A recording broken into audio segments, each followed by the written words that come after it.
Good morning, everyone. Welcome to the May 1st episode of the FCAAP Vidcast, your weekly source for news and updates on the world of pediatrics here in Florida.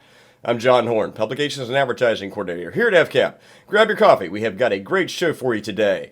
This morning, we're joined by a special guest, Dr. Mariam Zeini. She is a pediatric hospitalist with Orlando Health Medical Group at Arnold Palmer Hospital.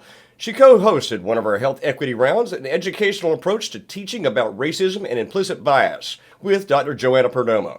Dr. Zeini, good morning. Good morning. Thank you so much for having me. Tell us a little bit about your session with Dr. Perdomo. Yeah, so as you mentioned, I co-hosted the session with Dr. Perdomo. It is discussing how to use cases as a platform to discuss health equity topics ranging from microaggressions, racism, health literacy, and other topics. And we not only discuss kind of a framework on a curriculum, but also how to implement that into different settings, whether it be the clinical setting of a clinic, to your clinic staff, or in your institution, whether it's in a hospital-based practice or subspecialty practice. So we discussed not only the general framework, but also specifically how we implemented it at our pediatric residency at Arnold Palmer Hospital. Can you give us a bit of a background on why this is a challenge today? Yep.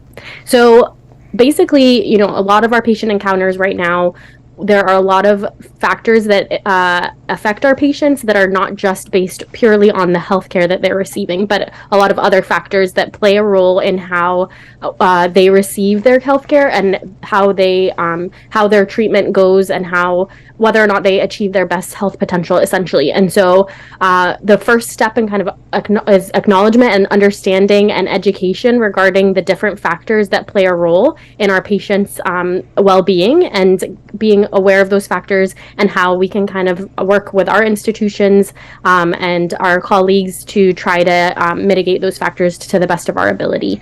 So like I said, it starts with education, and so that's a really big component. We have a duty as providers to educate those around us and to really be aware of these topics and really delve into them because they surround us every day. So we have the follow-up Q&A session coming up this Thursday. What are you looking forward to on that? Yeah, I think it'll be a really great opportunity to gather together, to exchange ideas, strategize with each other. What are some concerns people may have, any specific questions, navigating any hurdles they may foresee they could encounter at their institution. So I think it'll just be a really good discussion on how to kind of push this work forward and really have a focus and a lens on health equity and support each other throughout that. Dr. Zeini, thank you so much for joining us this morning. We look forward to seeing you on Thursday. Thank you so much for having me. And once again, you can join Dr. Zeini and Dr. Perdomo this Thursday, May 4th, for their live Q&A discussion panel. You can learn more and register for the entire series on the Forum Series page of our website at fcap.org. And that's going to wrap it for this week's episode of the FCAAP Vidcast. From all of us here at FCAAP, thanks for joining us. Go have a great week.